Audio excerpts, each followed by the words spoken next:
वह सोच रहा था, आज पत्नी को खुश कर दूंगा। लेकिन घर लौटकर देखा तो उसकी गर्भवती पत्नी फर्श पर सिसक रही थी। मैं गंदी नहीं हूँ। उसकी वो एक चीख नौकरानी को नहीं बल्कि पूरे घर की काली साजिश को सामने लाकर खड़ी कर गई। जी श्याम आदित्य अपनी 8 महीने की गर्भवती पत्नी को फूलों और बच्चों के छोटे कपड़ों से चुकाने के लिए घर जल्दी लौटा, उसी श्याम उसने अपने ही घर के बीचों बीच अपनी दुनिया को घुटनों पर पड़ा देखा। दरवाजा आधा खुला था। घर असामान्य रूप से चुप था। आदित्य ने सोचा शायद नंदिनी आराम कर रही होगी। वह मुस्कुराता हुआ अंदर घुसा। हाथों में गुलाब की बड़ा गुच्छा और एक थैला था जिसमें उसने अपने होने वाले बच्चों के लिए पहली बार खुद कपड़े चुने थे। लेकिन अगले ही पल उसके हाथ से सब कुछ छूट गया। बैठक के फर्श पर नंदिनी घुटनों के बल थी। उसका पेट भारी था, सांस टूटी हुई थी, बाल बिखरे हुए थे और पूरा बदन मैले बदबूदार पोछे के पानी से भीगा था। वह दोनों हाथों से अपने बाजू, गर्दन और पैरों को एक खुरदरे कपड़े से इतनी जोर से रगड़ रही थी कि उसकी त्वचा लाल होकर छिलने लगी थी। उसकी आंखों से लगातार आंसू गिर रहे थे, लेकिन वह रुक नहीं रही थी। वह जैसे दर्द से नहीं, डर से कांप रही थी। साफ कर रही हूँ, मैं साफ कर रही हूँ। मुझसे बदबू नहीं आएगी, मैं गंदी नहीं रहूंगी। वह हाँफते हाँफते रो रही थी। उसके सामने सोफे पर पांव चढ़ाकर बैठी थी कमला, वही महंगी और बहुत भरोसेमंद काम वाली जिसे आदित्य ने कुछ महीने पहले रखा था। वह आराम के से कटोरे में रखे फल खा रही थी जो आदित्य हर हफ्ते खास नंदिनी के लिए भेजता था। सामने टीवी चल रहा था। चेहरे पर एक भी शर्म नहीं थी। जल्दी रगड़, कमला चीखी। इतनी मैली लगती है कि आदमी बाहर ही रुकेगा। तेरे हाथ काले पड़ गए, शरीर से गंध आती है, चेहरा सूज गया है। कौन मर्द ऐसी औरत के पास आएगा? साहब देर से घर आते हैं तो कोई वजह होगी ना। अगर मेरी बात नहीं मानी तो मैं उन्हें बोल दूंगी कि तू पागल हो गई है। तेरे बच्चे पर भी असर पड़ेगा, फिर देखना तुझे कहीं भेज देगा। नंदनी दोनों हाथ जोड़ते हुए रो पड़ी। मत कहिए, उन्हें मत बताइए। मैं और साफ कर लूंगी, मैं उनसे माफी मांग लूंगी।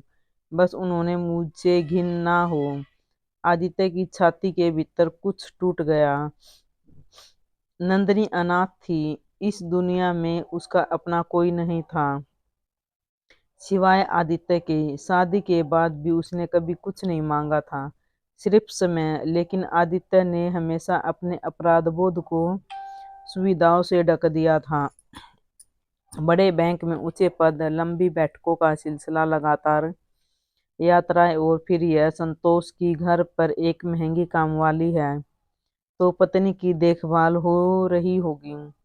हर हफ्ते वह भारी रकम छोड़ जाता था। दवाइयाँ, फल फूल, आराम, जांच, सबका हिसाब। उसे लगता था वह अच्छा पति है। लेकिन उस पल उसे समझ आ गया कि उसने अपनी अकेली गर्भवती पत्नी की देखभाल नहीं, एक जेलर के हवाले किया था। नंदिनी, उसकी आवाज इतनी तेज निकली कि कमला उछलकर खड़ी हो गई। नंदिनी ने सिर उठाया। उसके चेहरे पर ऐसी दहशत थी जैसे चोरी करते पकड़ी गई हो, जबकि अपराध उसका नहीं था। उसने आदित्य को देखा और सबसे पहले अपने कपड़े ठीक करने या रोने के बजाय अपने हाथ पीछे खींच लिए, जैसे वह सच में गंदी हो। पास मत आइए, वह फूट पड़ी। मैं अभी साफ हो जाऊंगी। आदित्य घुटनों के बल उसके पास बैठ गया। खुरदरा कपड़ा उसके हाथ से छीनकर दूर फेंका और अपनी जैकेट से उसका शरीर ढक लिया। उसकी त्वचा छूते ही वह कांप उठी। कमला ने तुरंत आवाज बदली। साहब, आप गलत समझ रहे हैं। बहूजी को साफ सफाई का वहम हो गया है। मैं तो बस। आदित्य ने उसकी ओर देखा भी नहीं। वह सिर्फ नंदिनी के कांपते चेहरे को थामे हुए था। बस उसने बहुत धीरे से पूछा, तुमने यह सब क्यों किया? नंदिनी ने होठ काटे, आंखें बंद की और टूटी आवाज में कहा, लेकिन उसने कहा, अगर मैं अपने बदन की गंदगी नहीं उतारूंगी तो आप बच्चा होने से पहले ही मुझे छोड़ देंगे। और यह भी कि यह बात उसने किसी और से नहीं, आपकी माँ से पता चली है। कमरे की हवा उसी पल जम गई। आदित्य ने जैसे ही कमला की तरफ देखा, वह एक पल को घबराई, फिर ठिठाई से बोली, मुझ पर क्यों चिल्ला रहे हैं? जो सुना वही कहा, घर की इज्जत बचा रही थी। उसी क्षण नंदिनी के पेट में तेज दर्द उठा, वह दोरी होकर चीख पड़ी। आदित्य का चेहरा सफेद पड़ गया। उसने तुरंत डॉक्टर को फोन किया। नंदिनी को फोन उठाया और तभी उसकी नजर खाने की मेज पर रखी दवाइयों पर गई। गर्भावस्था के लिए दी गई विटामिन की गोलियां लगभग भरी हुई थीं, लेकिन नींद की दवा की पट्टी खाली थी। कमला भागने लगी, पर आदित्य ने दरवाजा बंद कर दिया। इतने में उसकी माँ भी पहुंच गई। आते ही उन्होंने नंदिनी की हालत देखकर घबराने की बजाय कमला से पूछा, किसी ने कहा था इतना बढ़ाने को? आदित्य का दिल बैठ गया। कमरे में रखे बच्चों के छोटे झूले के पास एक पुराना ध्वनि रिकॉर्डक यंत्र पड़ा था, जिसे आदित्य ने कुछ हफ्ते पहले बच्चों की आवाज सुनने के लिए खरीदा था। कमला की धक्का मुक्की में वह चालू हो गया। उसने 2 दिन पुरानी आवाजें थीं। पहले कमला की आवाज आई, डर तो रही है मगर अभी टूटी नहीं। फिर आदित्य की माँ की ठंडी आवाज गूंजी, टूटेगी? इस उसे यकीन दिलाओ कि वह बदसूरत, गंदी और पागल हो रही है। बच्चा इस घर का है, लड़की नहीं। बच्चा होते ही उसे अयोग्य साबित करना आसान होगा। नंदनी दर्द से कराह रही थी। आदित्य रिकॉर्डर यंत्र हाथ में लिए पत्थर सा खड़ा था, और उसकी माँ पहली बार उसकी आंखों में खुद को अपराधी की तरह देख रही थी। उस क्षण आदित्य के भीतर जो टूटा, वह सिर्फ बेटे का विश्वास नहीं था, 10 वर्षों से बनी वह झूठी तस्वीर थी, जिसमें उसे लगता रहा कि उसका घर सुरक्षित है। उसकी माँ भले कठोर हो, पर बुरी नहीं हो सकती। और पैसे देकर रख गई देखभाल सच में देखभाल होती है।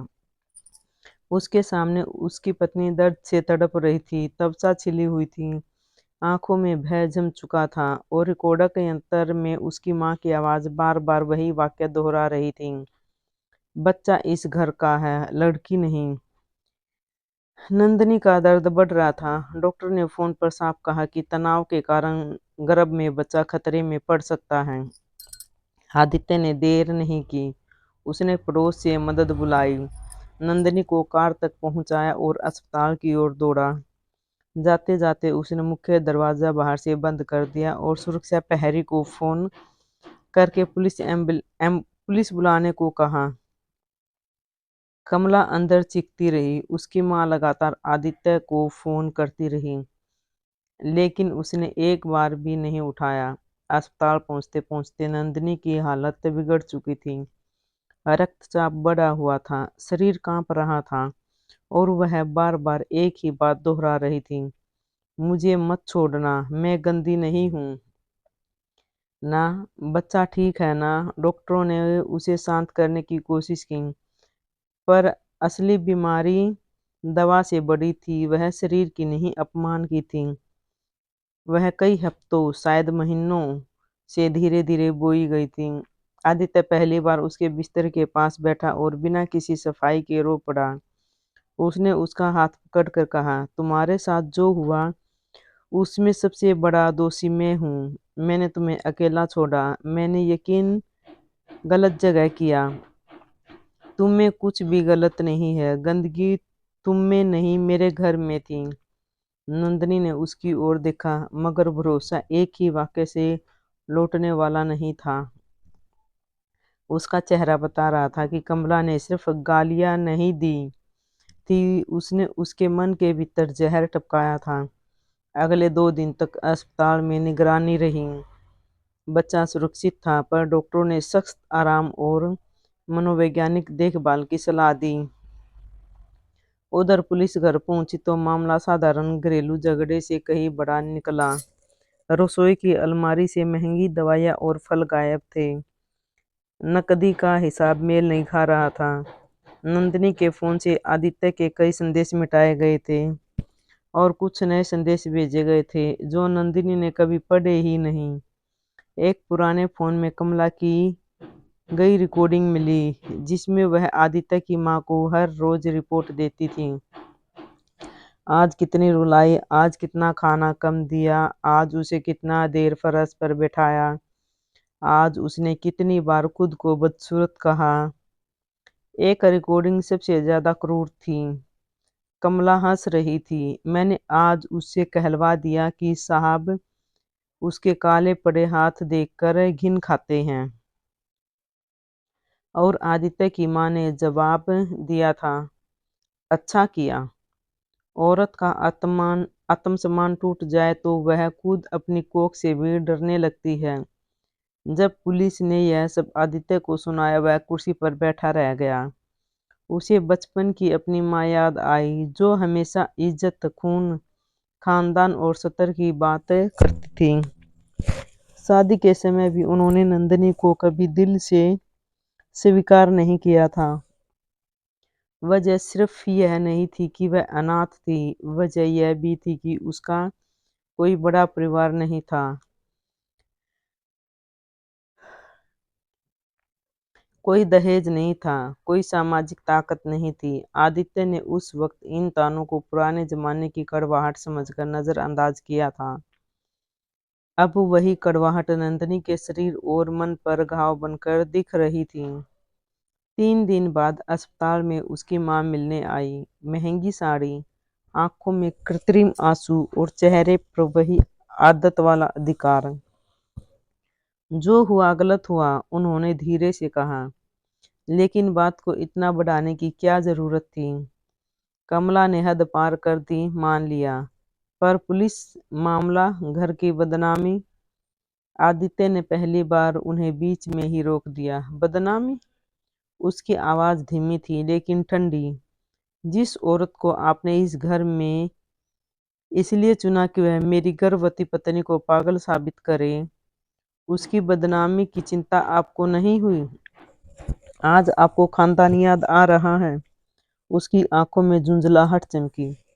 तुम समझ नहीं रहे बच्चा, हमारे घर का वारिस है। वह लड़की कमजोर है, शादी के बाद से ही अलग थलग रहती है। माँ बनने के लिए मजबूत दिमाग चाहिए। हम तो बस क्या?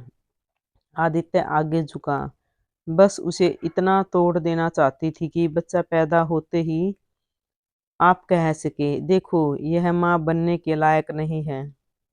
उसके पास जवाब था, मगर इस बार शब्द नहीं निकले। आज के बाद, आदित्य ने कहा, आप अस्पताल के इस कमरे में कदम नहीं रखोगी जब तक नंदनी खुद न चाहे। आप उसे और मेरे बच्चे को नहीं देखोगी। उसकी आंखों में चोट, अपमान और क्रोध साथ साथ आया। एक औरत के लिए तुम अपनी माँ को छोड़ दोगे?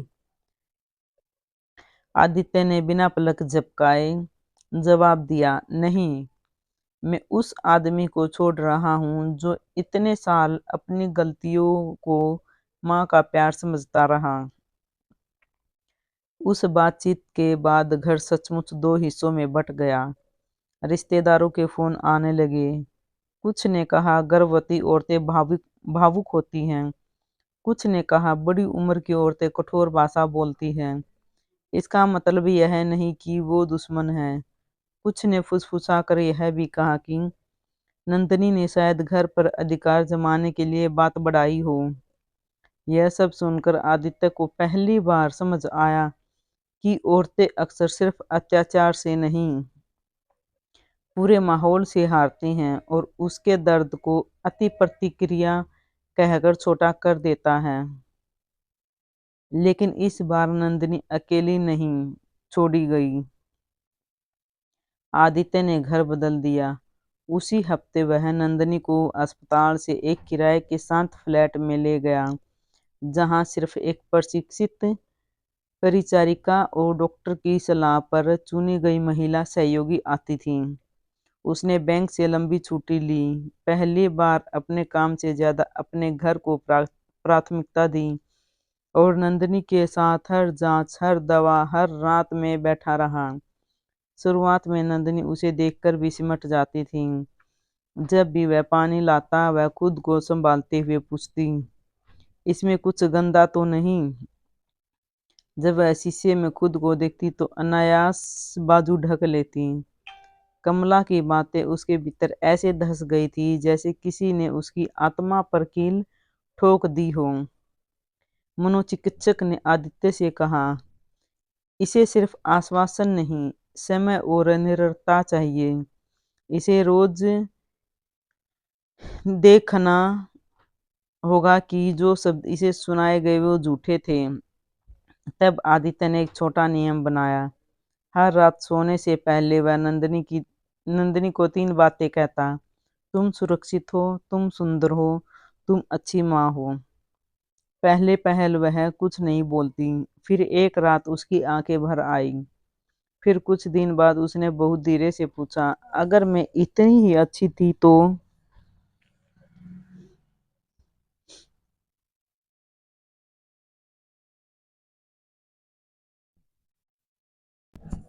आपने पहले क्यों नहीं देखा कि मैं टूट रही हूँ? आदित्य के पास कोई बहाना नहीं था। उसने सच कहा, क्योंकि मैं खुद को अच्छा पति मानकर आराम में था। मुझे लगा पैसा, दवा और कामवाली छोड़ देना काफी है।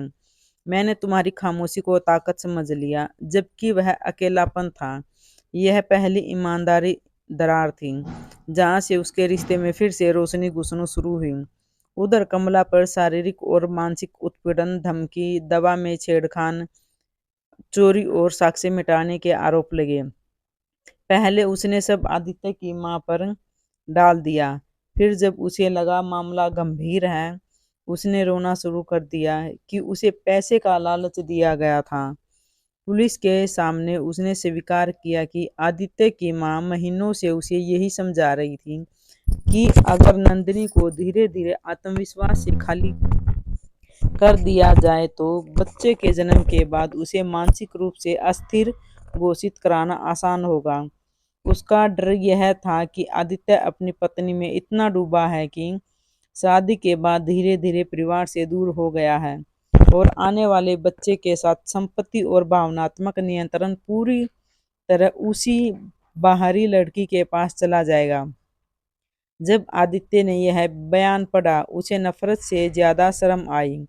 जिस घर में उसने बचपन बिताया था, वहां प्यार के भीतर स्वामित्व इतना गहरा बैठा था कि एक अजन्मे बच्चे को भी अधिकार की वस्तु समझा गया। समय बीता। 6 हफ्ते बाद, तय समय से पहले नंदिनी को प्रसव पीड़ा शुरू हुई। उसे रात बारिश हो रही थी। अस्पताल की रोशनी, भय, उम्मीद, धड़कनों के बीच आदित्य को वही रात याद आई जब उसने नंदिनी को फर्श पर पाया था। उसे डर था कि कहीं वह भय इस जन्म के एक क्षण पर भारी न पड़ जाए। लेकिन इस बार नंदिनी अकेली नहीं थी। उसका हाथ पकड़े हुए आदित्य वहीं था और उसकी आंखों में पहली बार फिर वह भरोसा चमका जो कभी टूटा था। घंटों की पीड़ा के बाद एक बच्ची ने जन्म लिया। छोटी, गर्म, जोर से रोती हुई।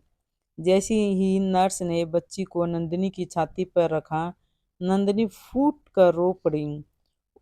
उसने कांपते हाथों से उसे थामा और सबसे पहले अपने ही चेहरे पर हाथ रखकर देखा, जैसे यकीन कर रही हो कि वह सच में यहाँ है। वह गंदी नहीं है, वह टूटी हुई चीज नहीं है, वह माँ है। आदित्य ने बच्ची के माथे को चूमा और पहली बार बिना किसी अपराध बोध के रोया। उन्होंने उसका नाम रखा आर्या। आर्या के जन्म के बाद भी सब जादू की तरह ठीक नहीं हुआ। नंदिनी को महीनों तक उपचार, सहारा और धैर्य चाहिए था। कभी कभी वह अचानक स्नान करते हुए घबरा जाती, कभी किसी खुरदरे कपड़े को देखकर रो पड़ती, कभी रात में जागकर आदित्य से पूछती, अगर मैं फिर कमजोर पड़ गई तो? और हर बार आदित्य वही जवाब देता, कमजोरी तुम्हारी नहीं थी, तुम्हारे साथ जो किया गया वह अपराध था। धीरे धीरे नंदिनी ने अपने भीतर की आवाज वापस पाई। उसने फिर से किताबें उठाई, बच्ची को गोद में लेकर खिड़की के पास बैठना शुरू किया और एक दिन आईने में खुद को देखकर मुस्कुराई। वह छोटी बच्ची थी मगर आदित्य के लिए किसी चमत्कार से कम नहीं। एक साल बाद जब मामला अदालत में आगे बढ़ चुका था, आदत आदित्य की मां ने एक पत्र भेजा। उसमें पछतावा कम, अकेलापन ज्यादा था। उन्होंने आर्या को देखने की इच्छा जताई। पत्थर नंदिनी के सामने रखा गया। यह फैसला अब उसी का होना था। नंदिनी ने पत्थर बहुत देर तक पढ़ा, फिर उसने धीरे से कहा, माफ करना और वापिस वही रिश्ता जीना दो अलग बातें हैं। मैंने उन्हें माफ करना चुना है ताकि मेरा डर मुझ में न जिंदा रहे, लेकिन अपनी बेटी को मैं उसी अंधेरे के पास वापस नहीं ले जाऊंगी। आदित्य ने सिर हिलाया। वह उत्तर अंतिम था। कुछ महीने बाद एक शांत सुबह नंदिनी ने आर्या को गोद में लिया हुआ था। बच्ची उसकी उंगली पकड़कर हंस रही थी। धूप कमरे में फैली थी। रसोई में चाय चढ़ रही थी। आदित्य ने दूर से यह दृश्य देखा और उसे याद आया एक और श्याम, एक और कमरा, वही पत्नी, वही घर, मगर घुटनों पर टूटी हुई। उसे लगा जैसे दो जिंदगी थी, एक जिसमें उसने देर से देखा और एक जिसमें उसने आखिर देख लिया। उस दिन नंदिनी ने अचानक कहा, जानते हैं कमला सबसे ज्यादा क्या तोड़ना चाहती थी? आदित्य ने पूछा। क्या? नंदिनी ने आर्या के सिर पर हाथ फेरते हुए जवाब दिया, यह भरोसा कि मैं प्यार के लायक हूँ। बच्चा तो बहाना था, असली वार वही था। आदित्य ने उसके पास बैठते हुए कहा, और तुम बच गई। नंदिनी ने उसकी ओर देखा। आंखों में दर्द की स्मृति थी, मगर अब उसके ऊपर रोशनी भी थी। नहीं, उसने धीमे से कहा, मैं सिर्फ बच्ची नहीं, मैं वापिस बनी हूँ। शायद कहानी का मोड़, सबसे बड़ा मोड़ अदालत, गिरफ्तारी या परिवार का टूटना नहीं था। सबसे बड़ा मोड़ वह था जब एक गर्भवती अकेली औरत, जिसे हर दिन यह यकीन दिलाया गया कि वह गंदी, बदसूरत, पागल और छोड़ जाने लायक है, उसने आखिरकार अपनी बच्ची को सीने से लगाकर जाना कि सच सीधा उल्टा था।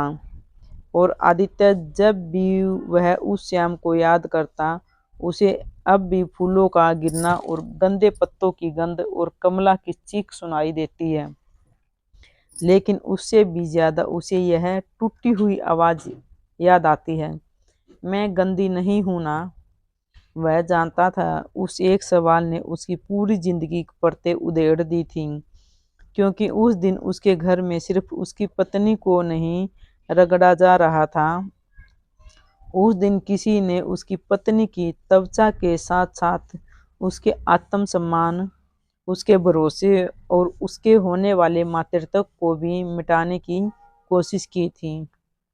और शायद इसी वजह से आर्या के जन्म के बाद आदित्य ने अपने घर के दरवाजे पर एक चीज हमेशा के लिए बदल दी। अब उस घर में कोई भी भीतर आने से पहले जूते जरूर उतारता था, लेकिन किसी औरत की गरिमा कभी नहीं। अगर ये कहानी अच्छी लगी तो चैनल को लाइक, शेयर और सब्सक्राइब करें और हमें कमेंट में बताओ कि स्टोरी कैसी थी।